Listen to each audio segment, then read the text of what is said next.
18 मई दिन बुधवार। लड़की की शादी है। सुबह से ही रिश्तेदारों का आना शुरू हो चुका है। सारे लोग शाम होते होते आ गए हैं। घर में संगीत के धुन पर शहनाइयाँ बज रही हैं। पूरी तैयारी हो चुकी है। बारात आने का इंतजार हो रहा है। द्वारचार पर भी खूब भीड़ है। गांव में भी इस शादी को लेकर काफ़ी चर्चा है। इधर शाम हो जाती है और बारात का इंतज़ार बेसब्री से होता रहता है। घर में मंगलचार होते हैं और बारात के स्वागत के लिए सारे लोग जुटने शुरू हो जाते हैं। गांव की महिलाएं भी दूल्हे को देखने के लिए, एक नज़र निहारने के लिए परिवार पर पहुंच जाती हैं। लेकिन बारात आने में अभी विलंब है। बारात का इंतज़ार करते करते रात को 10 बज जाते हैं। इसके बाद लड़की के पिता फेकूराम प्रजापति अपने समधी यानी लड़के के पिता को फ़ोन करते हैं और पूछते हैं कि बारात कहाँ पहुँची है। उधर से जो जवाब मिलता है उससे लड़की के पिता के पैरों तले ज़मीन खिसक जाती है। जी हाँ, लड़के के पिता उधर से बोलते हैं कि लड़का शादी के लिए राज़ी नहीं है, इसलिए मैं बारात लेके नहीं आ पा रहा हूँ। जी हाँ दोस्तों, यह कहानी है गोरखपुर ज़िले के गगहा थाना इलाके की। वहाँ पर गगहा के एक गांव के रहने वाले फेकूराम प्रजापति ने अपनी बेटी का विवाह कुछ दिन पहले ही वहीं के बेलीपार थाना इलाके के एक गांव में तय कर देते हैं। दोनों वर और कन्या पक्ष शादियों की तैयारी को लेकर के धूमधाम से जुड़ जाते हैं। दोनों परिवारों में काफ़ी राजी खुशी रहती है। शादी की तैयारी चलती है। लड़की और लड़का एक दूसरे से खूब बातें करते हैं और समय पूरे अच्छे तरीके से बीतता है। लेकिन यहीं पर कोई ऐसी बात लड़की और लड़के के बीच में हो जाती है जिसे लेकर के लड़के के मन में संदेह पैदा होता है और वो शादी करने से इनकार कर देता है। हैरानी की बात कि शादी तब इनकार करता है जिस दिन उसकी शादी होनी होती है। सारे समाज के लोग, सारे रिश्तेदार के लोग, सारी तैयारियां फीकी पड़ जाती हैं जब पता चलता है कि बारात नहीं आ रहा। पिता की उत्तर पर लड़की के पिता यानी फेकूराम प्रजापति पूरी तरह से परेशान होने लगते हैं और वो गगहा थाने में इसकी शिकायत करते हैं। सूचना मिलते ही गगहा थाने के दरोगा संजय कुमार सिंह आते हैं और वो पूरे मामले की जानकारी जुटाते हैं। उसके बाद यहाँ से वो जाते हैं बेलीपार थाने के मुहुएवा गांव में जहाँ पर लड़की का घर होता है।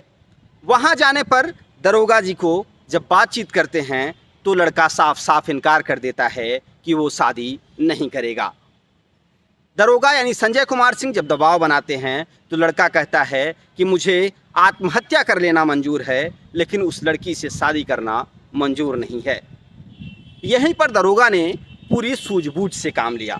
जी हाँ दोस्तों, अक्सर आप यूपी पुलिस के बारे में तमाम चर्चाएं सुनते ही रहते हैं।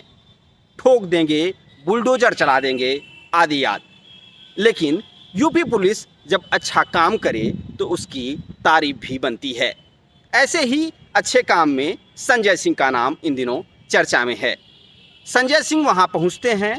लड़का इनकार कर चुका होता है। संजय सिंह बिना किसी एक्शन को माहौल को समझते हैं और फिर से वो चले आते हैं अपने थाना इलाके की 13 खुर्द गाँव में, जहाँ पर लड़की का घर होता है यानी फेकूराम प्रजापति के यहाँ।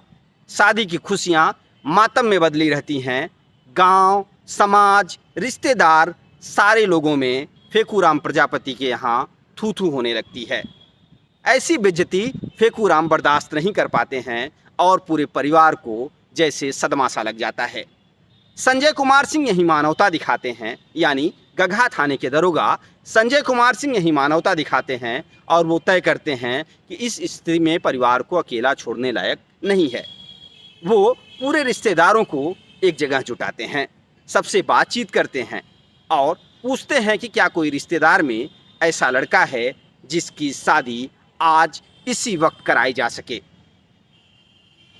तमाम लोगों के बीच में वहीं बारात में ही यानी लड़की पक्ष के तरफ से ही बारात अटेंड करने के लिए एक उदय नाम का लड़का आया होता है। संजय सिंह उस लड़के से बात करते हैं, उसके परिवार से बात करते हैं, सारे रिश्तेदारों से बात करते हैं और वहाँ खड़े होकर के भोर में 3 बजे शादी की शुरुआत होती है और संजय कुमार सिंह उस लड़की की शादी उदय सिंह से करा देते हैं।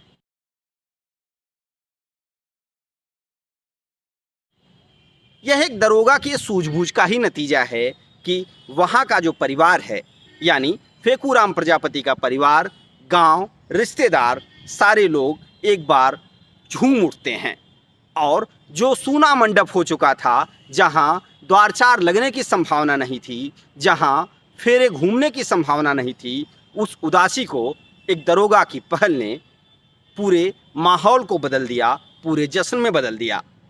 मंगलचार होते हैं, सारे तरफ धूम मचते हैं और संजय कुमार सिंह के इस पहल की हर कोई तारीफ करता है। तो दोस्तों, कुछ चीज़ें अगर हमारे समाज में सुधर जाए, जैसे थाने के दरोगा, तहसील के जो कर्मचारी हैं यानी लेखपाल, कानूनगो, तहसीलदार, स्कूल के जो शिक्षक हैं यानी प्राथमिक विद्यालय सरकारी स्कूलों के जो टीचर हैं वो, इसके साथ ही जो हमारी प्राइमरी हेल्थ सेक्टर है यानी CHC, PSC और जिला अस्पताल, अगर ये चीज़ें हमारे समाज में सिर्फ ये 4 चीज़ें सुधर जाए तो निश्चित तौर पर हमारा पूरा समाज मूल रूप से बदल सकता है। लेकिन दुर्भाग्य की बात है, इन्हीं सब चीज़ों में हमारा समाज आज भी जकड़ा हुआ है। सालों से इसके बदलाव की कोशिश हो रही है, लेकिन ये चीज़ें आज भी नहीं बदल पा रही हैं।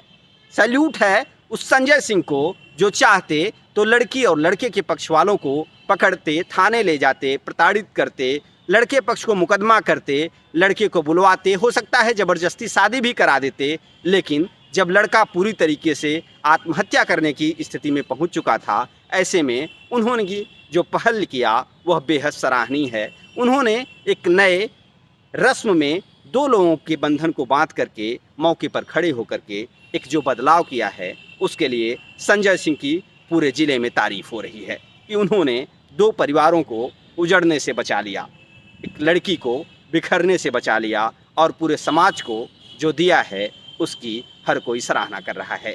नमस्कार, धन्यवाद।